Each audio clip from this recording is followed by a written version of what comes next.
Welcome to economics in easy way. Student आप देखते हैं impact of decrease in demand for foreign currency. Foreign currency का मतलब यहाँ पे क्या है, यूएस डॉलर, यानी कि इसको बोलते हैं एप्रिसिएशन ऑफ डोमेस्टिक करेंसी। तो अब एप्रिसिएशन ऑफ डोमेस्टिक करेंसी क्या होती है, इससे पिछले वीडियो में हम लोग देखे थे डेप्रिसिएशन ऑफ डोमेस्टिक करेंसी या impact of increase in demand. तो वो वाली वीडियो नहीं देखी तो जरूर देख लें। तो आइए स्टार्ट करते हैं आज का video. Impact of decrease in demand for foreign currency. Foreign currency का मतलब यहाँ पे क्या है, यूएस डॉलर। यूएस डॉलर अगर है फॉरेन करेंसी, उसकी डिमांड डिक्रीज होती है तो उसका क्या इफेक्ट, क्या इम्पैक्ट आता है। तो देखते हैं, उसका डायग्राम बनाते हैं। ये अपनी है R means rate of exchange. Rate of exchange अगर इतनी है तो डिमांड इस की कितनी है, क्यू।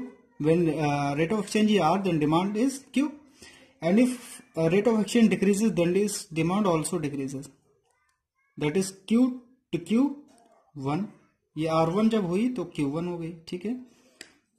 सप्लाई अपनी स्लोप अपवर्ड हो तो ये सप्लाई बना दी। तो पहले अपना जो OR, ये इक्विलिब्रियम रेट ऑफ एक्सचेंज अपना ये था, इसको हम कुछ भी बना दे, E बना दे, ये E1। और फिर equilibrium rate of exchange E1 और E2। पहले equilibrium rate of exchange E1 था, फिर इक्विलिब्रियम रेट ऑफ एक्सचेंज जब डिक्रीज हुआ तो equilibrium rate of exchange E2 हो गया, ठीक है। एक बार फिर से, इक्विलिब्रियम रेट ऑफ एक्सचेंज जब OR था तो हमारा जो equilibrium rate of exchange E1 point पे था, जब डिक्रीज हुआ तो E2 हुआ, मतलब पहले ये था फिर ये E2 हुआ, ठीक। अब देखिए यहाँ पे हम अज्यूम करते हैं कि OR पे क्या है, $1 इज इक्वल टू ₹60। एक US डॉलर का जो रुपीज के टर्म्स में जो वैल्यू है वो 60 रुपीज है। फिर OR ये OR पे बता रहे हैं, फिर OR1 पे ये क्या हो रही है, ₹50 हो जा रही है। तो इसको बोलते हैं क्या, एप्रिशिएशन। ये क्या हो रहा है, एप्रिशिएशन हो रहा है। यानी कि अगर फॉरेन एक्सचेंज की रेट ऑफ एक्सचेंज डिक्रीज होता है तो उसकी जो डिमांड है वो भी डिक्रीज होती है। ये देखिए, दस other things remaining constant, decrease in demand for foreign currency leads to fall in exchange rate. यानी कि अगर डिमांड डिक्रीज होती है तो उसकी रेट ऑफ एक्सचेंज भी डिक्रीज होती है, जैसे इस डायग्राम में दिख रहा है। ये डिमांड अगर डिक्रीज हो रही है, डिमांड डिक्रीज हो रही है तो इसकी रेट ऑफ एक्सचेंज भी डिक्रीज हो रही है। डिमांड इस डायग्राम में क्या दिख रहा है, ये डिमांड है, तो डिमांड डिक्रीज हुई तो ये रेट ऑफ एक्सचेंज भी डिक्रीज हो। रेट ऑफ एक्सचेंज मतलब क्या, कि जिस रेट पे हम यूएस डॉलर को परचेज करते हैं, यानी कि जैसे ये हमने बताया एक यूएस डॉलर की जो रुपीज के टर्म्स में वैल्यू है ये 60 रुपीज है, और फिर OR1 पे 50 रुपीज है। तो यहाँ पे इससे कंक्लूजन क्या निकल के आ रहा है, other things remaining constant, decrease in demand for foreign currency leads to fall in exchange rate. यानी कि डिमांड अगर फॉरेन करेंसी की डिक्रीज होती है तो एक्सचेंज रेट फॉल होती है, और एक्सचेंज रेट जब फॉल होती है तो इसी को बोलते हैं एप्रिसिएशन ऑफ डोमेस्टिक करेंसी। जब एक्सचेंज रेट फॉल होती है, एक्सचेंज रेट का मतलब ये $1 के लिए पहले $1 के लिए 60 रुपीज देते थे, अब ये $1 के, ऐसे तो हमको दिख रहा होगा कि यहाँ पे इसकी जो रुपीज 60 था अब 50 हो गया। तो ये क्या हो गया, हमारी वैल्यू, हमारी रुपीज जो है यहाँ पे ज्यादा स्ट्रांग हो रही है। पहले $1 लेने के लिए हमको 60 रुपीज देने पड़ते थे, अब US डॉलर के लिए 50 रुपीज देने पड़ रहे हैं।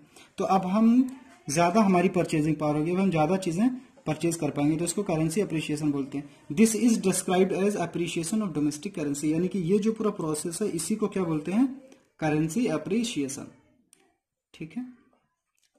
अब देखते हैं, अलग से देखते हैं करेंसी अप्रिशिएशन क्या होता है। What is currency appreciation? It refers to a situation when domestic currency appreciates in relation to a foreign currency so that you need less rupees to buy a dollar. ठीक है, इसका मतलब currency appreciation का मतलब it's a situation when domestic currency appreciates. Domestic currency यहाँ पे क्या मतलब है, यहाँ पे डोमेस्टिक करेंसी का मतलब क्या है, डोमेस्टिक करेंसी क्या है अपनी रुपीज, और फॉरेन करेंसी हम जब बात करते हैं तो यूएस डॉलर अज्यूम करते हैं, कोई भी हो सकता है other than Indian currency, that is foreign currency.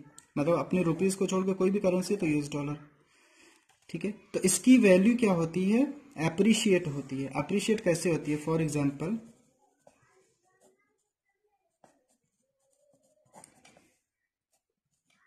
$1 की जो वैल्यू थी वो ₹70 थी, फिर $1 की वैल्यू जो हो गई इन टर्म्स ऑफ रुपीज वो कितनी हो गई, ₹60 हो गई। तो इसको बोलते हैं क्या, appreciation, appreciation of domestic currency. यानी कि ऐसे तो दिख रहा होगा 70-60 होगा, समझ लीजिए इस बात को। यूएस डॉलर की वैल्यू पहले 70 थी, मतलब पहले हमको $1 लेने के लिए ₹70 देने पड़ते थे, अब $1 के लिए हमको ₹60 देने पड़ रहे हैं। तो यानी कि हमारी जो वैल्यू है, जो इंडियन रुपीज की वैल्यू है, वो स्ट्रांग हुई है। अब हमारी वैल्यू जो है वो स्ट्रांग हुई है, क्योंकि हमको पहले ₹70 देने पड़ते $1 के लिए, अब हमको सिर्फ ₹60 ही देने पड़ रहे हैं। तो अब हमको अब ₹70 अगर हम देंगे, अगर अब हम ₹70 देंगे तो अब ज्यादा कमोडिटी, ठीक है। तो एप्रिशिएशन का मतलब क्या है, एप्रिशिएशन का मतलब कि हमारी जो वैल्यू है वो एप्रिशिएट हो रही है, हमारी जो डोमेस्टिक करेंसी यानी कि रुपीज जो है उसकी वैल्यू जो है वो इंक्रीज हो रही है, उसकी वैल्यू बढ़ रही है। यानी कि पहले $1 के लिए हमको ₹70 देने पड़ते थे, अब $1 के लिए हमको ₹60 ही देने पड़ रहे हैं। तो अब हम ₹70 अगर खर्च करेंगे तो $1 से ज्यादा हमको मिल जाएगा। तो इसका मतलब क्या हुआ कि हमारी जो रुपीज है उसकी वैल्यू बढ़ रही है, ठीक है। क्योंकि अभी देखें हमारा कंटिन्यूसली तो जो इंडियन रुपीज है उसकी वैल्यू घट रही है, डेप्रिशिएट हो रही है, डेली घटती जा रही है। तो इससे क्या होता है, अभी हमारी जो करंट में है वो करीब 75.52 के आसपास है, ठीक है। यानी कि $1 चाहिए हमको तो 75, कुछ साल पहले ये 70 था, 60 था, तो ये कंटिन्यूसली इंक्रीज होता जा रहा है। इसका मतलब हमारी जो वैल्यू है वो फॉल हो रही है, यानी कि रेट ऑफ एक्सचेंज इंक्रीज हो रहा है। तो हमारी जो वैल्यू है, हमारी जो करेंसी है उसकी वैल्यू घट रही है।